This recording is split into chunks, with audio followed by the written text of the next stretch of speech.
인간적인 모습 가려주시고 하나님의 성령만 충만히 임재하는 귀한 시간이 되게 하여 주옵소서. 예수님의 이름으로 기도합니다. 아멘. 감사합니다. 오늘도 진리의 교회 예배 참석하신 성도님들을 환영하고 또 온라인으로도 예배를 참석하신 모든 분들에게 똑같은 하나님의 은혜가 넘치시기를 주의 이름으로 축원합니다. 오늘은 종료주일입니다. 개혁주의 신앙을 가진 사람들 모든 교회가 오늘은 종료주일로 지키고 오늘 이후로 예수님이 다음 주 부활절까지 한 주간을 고난주간이라 이렇게 해서 고난주간을 보냅니다. 그래서 고난주간에는 예수님이 온 인류의 죄를 대속하시기 위하여 이 땅에서 당하신 그 고난을 기억하면서 우리가 한 주간 그 고난에 동참하는 그런 시간이 될 줄 믿습니다. 무슨 우리의 고난이 얼마나 주님의 그 고난을 얼만큼이라고 감당하고 그런 뜻은 아니고 우리가 그 주님의 뜻을 기리며 자기 자신을 한번 돌아보고 더 큰 신앙을 정진하는 그런 시간이 되었으면 좋겠습니다. 그렇지만 오늘은 우리 모든 한국교회가 아마 이 종료주일 예배를 드릴 겁니다.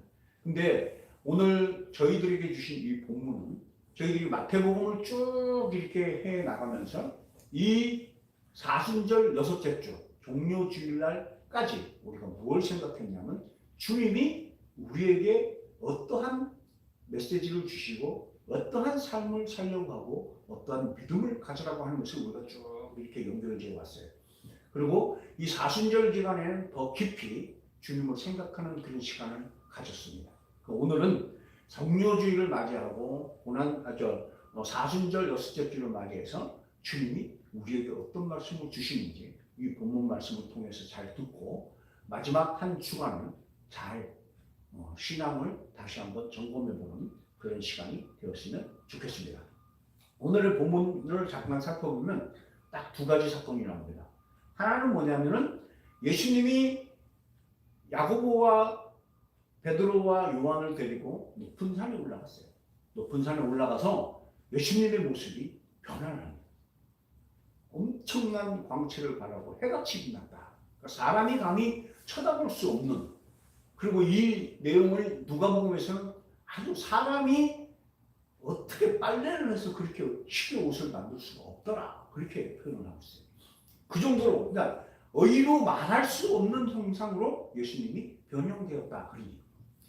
그리고 변형되신 예수님이 엘리야와 그 다음에 모세와 함께 더불어 얘기하는 모습이 이 세 제자들에게 보였습니다. 그리고 이 변형된 모습을 본 베드로가 너무 놀라서 누가복음은 자기가 어떤 말을 하는지도 몰랐다. 마가복음에도 그렇게 기록되어 있어요. 근데 이 마태복음은 좀 간단하게 기록되어 있는데 그냥 주여, 그냥 너희가 줬사오니 우리가 초막셋을 짓고 하나는 주님을 위하여, 하나는 모세를 위하여, 하나는 엘리야를 위하여 그냥 줄 테니 여기서 살자, 그런 식으로 얘기를 합니다. 그랬더니 예수님이 하늘에 갑자기 구름이 덮이면서 모세와 엘리야는 사라지고 예수님만 남고 하늘에서 큰 소리가 들리죠. 그리고 오늘 설교 제목처럼 이는 내 사랑하는 아들이요 내 기뻐하는 자다. 그러니 너는 이의 말을 들어라. 그러면서 하늘에서 하나님의 목소리가 들립니다. 이 사건을 경험한 제자들이 예수님과 함께 내려올 때 예수님이 다시는 이 사건에 대해서 내가 고난을 받고 부활할 때까지는 얘기하지 마라, 아무한테도. 그러면서 이제 당부하고 내려왔더니 이 땅에 또 어떤 사건이 벌어졌냐면 많은 무리가 서기관들과 함께 변론을 하고 있었다. 마가복음은 그렇게 기록이 되어 있습니다. 변론을 하고 있었다. 뭐 때문에 변론을 했는가 보니까 어떤 사람이 자기 아들이 간질병에 걸렸는데 그 간질병을 고쳐달라고 예수님께로 데려왔겠죠. 데려왔는데 예수님이 마침 그때 베드로와 야고보와 요한을 데리고 산에 올라가셔서 없으시니 제자들을 보고 고쳐달라고 했습니다. 그랬더니 제자들이 고치려고 애를 했었는데 능히 고치지 못했어요. 그러니까 서기관들과 변론, 어떻게 보면 왜 그러냐, 어쩌냐, 너가 잘했냐, 못했냐, 뭐 했겠죠. 너는 왜 못 고치냐, 니네 선생이 능력이 없는 거 아니냐, 그러면서 막 변론을 하고 있을 때 주님이 나타났어요. 그랬더니 가장 급한 그의 병자의 아비가 주님께 쫓아왔어요. 그리고 하는 말씀이 주여 나를 불쌍히 여겨서서 내 아들을 좀 고쳐주세요. 내 아들이 날 때부터 간질병이 걸려가지고 불에도 넘어지고 물에도 넘어지고 그냥 귀신이 들려서 그렇습니다. 근데 내가 제자들한테 데려왔더니 제자들이 이걸 못 고치더라. 그러니까 예수님이 화를 내십니다. 믿음이 없고 패역한 세대야. 이 얘기는 아마 그 모여있는 무리보다는 남아있던 9 제자에게 하신 책망이 아닌가 그렇게 생각이 듭니다. 언제까지 내가 너희들하고 같이 있을까? 그리고 병자를 데려와라. 그래서 그 병자를 고쳐주십니다. 그랬더니 제자들이 창피해요. 그래서 이제 어떤 집에 사람들이 다 흩어지고 누구네 집인지는 기록도 있지 않지만 집에 들어가니까 조용히 예수께 와서 주님, 우리는 왜 못 쫓아냈습니까? 그러니까 주님이 믿음이 적다. 근데 여기서 이 적다고 하는 것은 양을 얘기하는 것이 아니라 진짜 믿음이 없다 이런 얘기예요. 그러면서 하시는 말씀이 만약에 네가 겨자씨 하나만한 믿음이 있었어도 이 산을 여기서 저기로 옮겨져라 하면 옮겨질 수가 있었을 것이다. 그 네가 믿음이 없다는 게 겨자씨만한 믿음이요. 그렇게 말씀을 하면서 오늘 말씀이 끝이 납니다. 그래서 오늘 이 말씀을 자세히 보면 마태는 변화산의 사건과 이 병자를 고친 사건을 아주 간략하게 이렇게 기록을 했지만 마가복음에 보면은 변화산 사건보다는 이 병자를 고친 사건을 더 자세하게 기록을 했고 또 누가복음은 이 병자를 고친 사건은 간단하게 기록했지만 변화산의 사건을 자세하게 기록을 했습니다.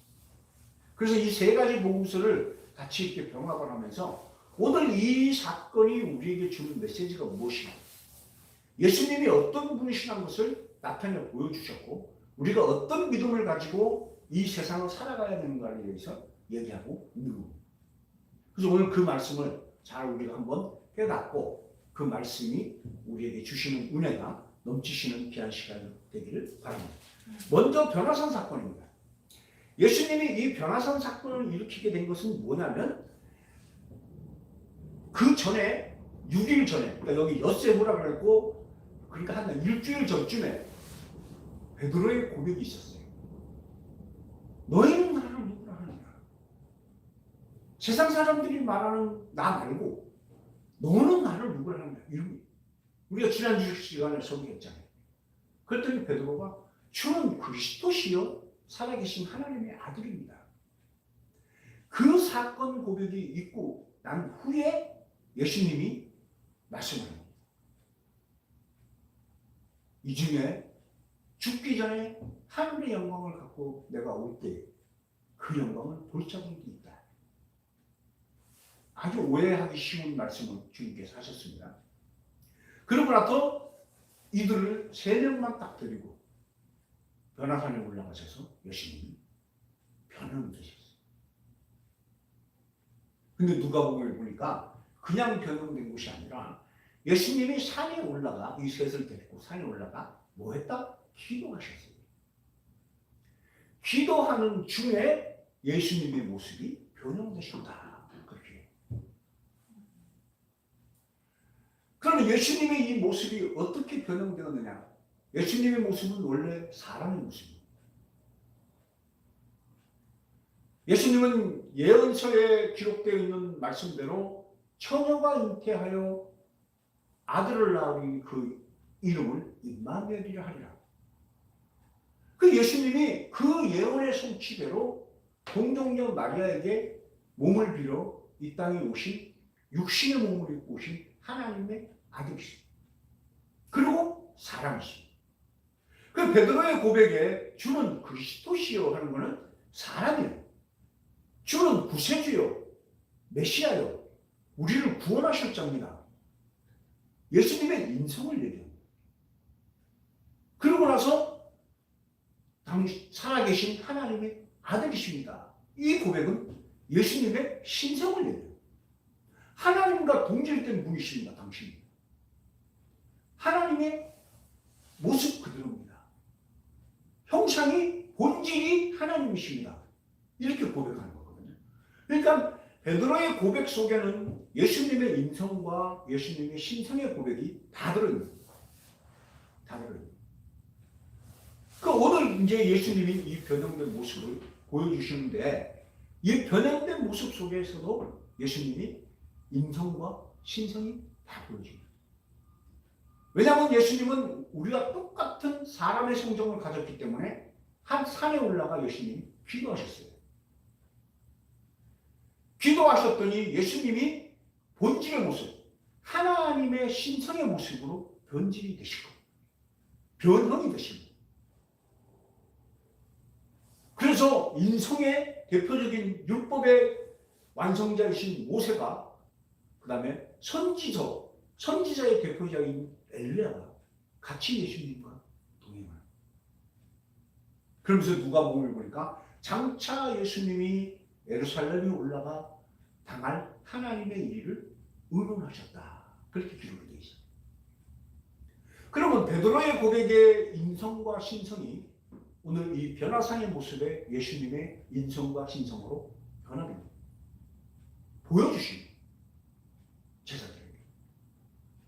그 예수님의 인성이 뭡니까? 예수님은 저희들과 똑같은 성정을 가지셨습니다. 그래서 예수님은 배가 고프셨고 시장하셨고 예수님은 아파하셨고 예수님은 슬퍼하셨고 불쌍히 여기셨고 우리의 형편을 아셨고 그래서 광야에서 굶주린 자들에게 오병이어의 기적을 일으켜 먹을 것을 주었고 조금 아까 우리가 얘기한 대로 아픈 자의 아비의 마음을 이해하시고 아들을 고쳐주십니다.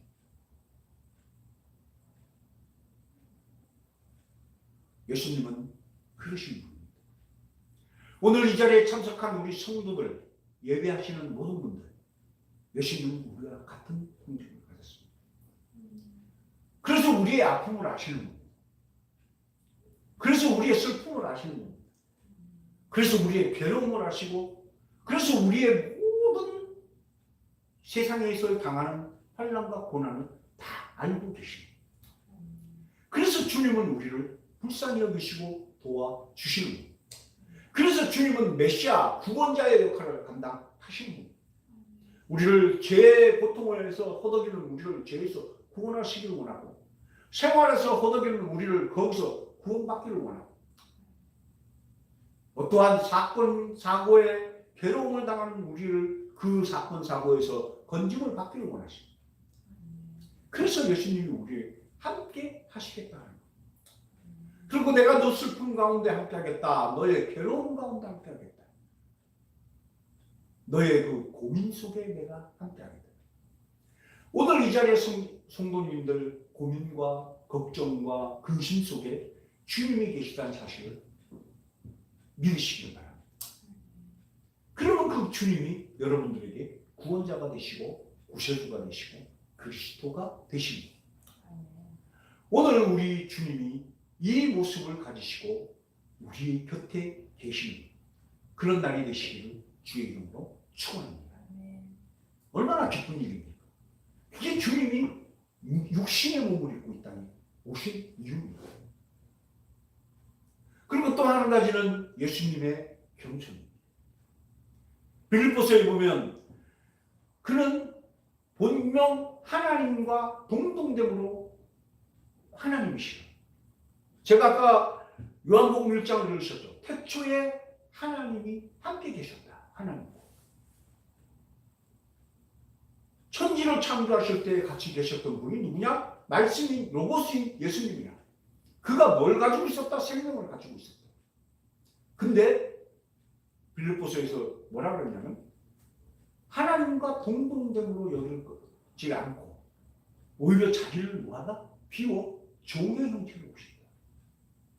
육신을 입고 있다는 건 종의 형태로 예수님이 순종입니다. 그 형체를 가지시고 오셔서 하나님의 아들이신 그분이 뭘 했냐면 하나님 앞에 육신을 입은 그 모습 그대로 기도했어요. 우리의 성정과 같은 모습으로 기도를 했어요. 그랬더니 하나님이 너의 본질의 모습은 인간의 모습이 아니고 하나님이 나와의 모습을 갖다. 예수님이 변형이 되십니다. 그리고 우리의 자세는 뭐냐면 주님 앞에 겸손해야 돼요. 그리고 주님의 말씀에 순종을 해야 돼요. 하나님 말씀에 순종한 예수님처럼 육신을 입고 이 땅에 오신 예수님처럼 우리 또한 예수님 앞에 하나님 앞에 낮아지고 순종하는 자들이 되어야 됩니다. 그럴 때 우리는 참제자가 되고 참 예수님의 형상을 닮아가는 자들이 될 줄로 믿습니다. 두 번째는 예수님이 변형이 되셨습니다. 제가 아까 말씀드린 대로 예수님의 변형은 예수님의 신성의 모습이 나타납니다. 예수님의 신성. 이것은 마태나 마가나 누가나 어떻게 표현할 수가 없었어요. 그 형상이 얼마나 화려했고 얼마나 두려웠고 얼마나 놀라웠는지. 그 형상 나타난 그 모습을 우리가 하나님의 모습으로 그 형상을 가지신 예수님이 하나님의 형상과 동일한 예수님이 하신 일이 뭐였냐면 예루살렘에서 당할 고난을 얘기했대요. 고난. 철저한 순종입니다. 예수님의 신성을 가지신 하나님과 형상이 같으신 그 분이 하나님의 철저한 말씀에 순종합니다. 육신의 고난을 당하기 위하여 순종하는 모습.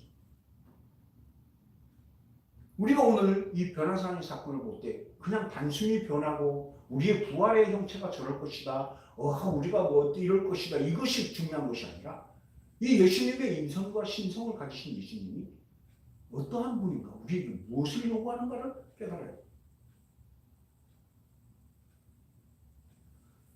예수님은 하나님과 동등됨을 여길 것이 아니라 오히려 자기를 비워 죽기까지 복종하시기 위하여 이 모습을 우리 제자들에게 보여주십니다.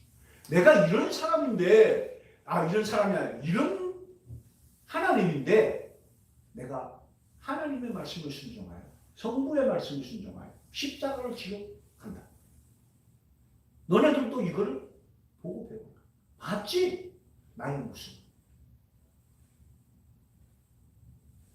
오늘 종료주일, 이제 내일부터 고난주간이 시작되는데 우리가 이 모습을 생각하셔야 됩니다. 단순히 예수님이 어떤 육신적인 로마 병정들에게 아니면 율법학자들에게 아니면 서기관들에게 제사장들에게 바리새인들에게 또 사두개인들에게 고난을 당한 그것만 생각하면 안 됩니다. 그거는 육적인 고난, 이 땅에 사는 우리가 그 고난에 빗대어서 우리는 정치적인 압박 내지는 사회적인 압박, 종교적인 압박 이런 것 때문에 그거랑 빗대서 차원이 아니라니까. 예수님은 하나님이신데 하나님의 뜻을 이루기 위하여 그 하잘것없는 자기가 창조한 인간 피조물에게 고난을 당하시는 수모를 참으셨다.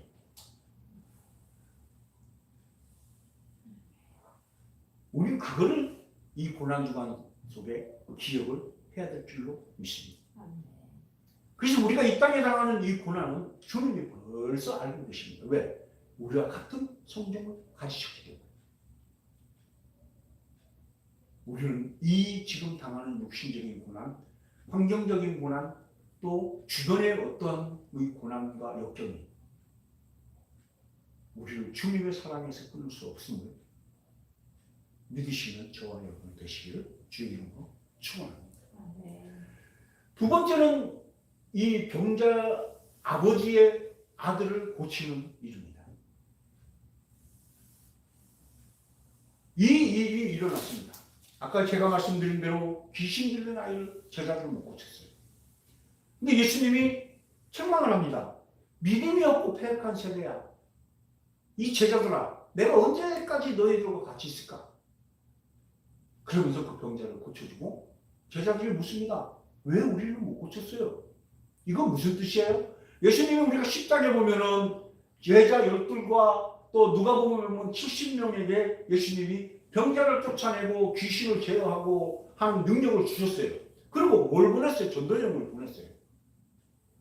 제자들에게도 그런 능력이 사실 있었어요.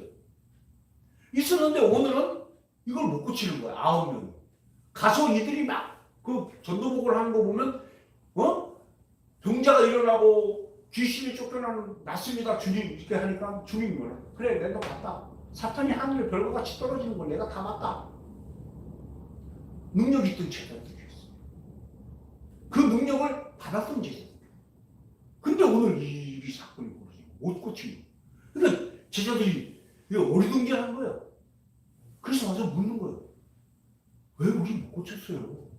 주님, 우리도 옛날에는 옛날이 아니라 얼마 전까지만 해도 귀신 쫓아내는 능력으로 갔었잖아요. 근데 왜 없습니까? 그러니까 주님이 뭐라 그러냐면 믿음이 작은 까닭이라. 그러면서 하시는 말씀, 믿음이 아예 없다 겨자씨만 하는 믿음도. 근데 여기서 우리가 잘 새겨드려야 될 게 있어요. 누가복음을 보면 답이 나오고, 마가복음을 보면. 마가복음에서는 뭐라 그러냐면 믿음 이꼴 뭐냐? 기도라. 이런 이유는 기도 외에는 나갈 수가 없느니라. 예수님이 누가복음에 보면 뭐 하셨습니까? 하늘의 형체로 변하시기 전에 뭐 했다? 기도했다. 기도했다. 기도하는 중에 예수님이 인간의 모습에서 하나님의 형상으로 바뀌셨어요. 똑같습니다. 우리 인간도 하나님께서 능력을 주시고 하나님께서 힘을 주시고 어떠한 성령의 은사가 우리 속에 임할 수 있어요. 그걸로 끝이 아니라니. 그걸로 다 되었다 생각하고 엎드리면 안 된다니. 누워지면 안 된다니. 놓아버리면 안 된다니. 주님도 하나님이시면서 인간의 형체를 가진 인간의 모습에서는 주님도 끝없이 하나님과 교통하는 기도를 드렸습니다. 마찬가지입니다. 여기 모인 성도 여러분, 그리고 온라인 예배 드리시는 분, 여러분들이 성령의 은사를 체험하셨죠? 방문도 받으시고 어떠한 문제가 해결되는 기도의 응답도 받으시고 또 더 큰 능력을 받으신 분들도 있을 겁니다. 하지만 그것이 믿음하고 이꼬르가 아니라는 얘기예요. 그게 믿음이 아니라는 얘기예요. 믿음은 뭐냐? 기도라는 얘기예요. 우리가 사도신경을 고백했습니다. 예배 드리기 전에. 예배 시간에. 전에가 아니고 예배 시간에. 뭐 한다? 천지를 지으신 하나님을 믿는다. 십자가에 달려 죽으시고 부활하신 예수님을 믿는다. 그 다음에 뭐? 성령의 교통하심을 우리가 믿는다. 그 다음에 뭐? 몸이 다시 사는 것을 믿는다. 다 고백했어요. 그 믿음이 여러분 속에 지금 있습니까? 천지를 지으신 하나님을 믿으면 부활은 당연한 겁니다. 천지를 지으신 하나님을 믿으면 몸이 다시 사는 건 당연한 겁니다. 우리 죄가 사함받는 건 당연한 겁니다. 그 믿음이 무엇으로 나타나느냐면 기도로 나타난다는 얘기예요. 우리가 믿음의 고백을 했죠. 근데 우리가 우리에게 죽을 고비를 당하면 우리는 주저앉아 옵니다. 어려운 일이 생기면 낙담하고 작아집니다.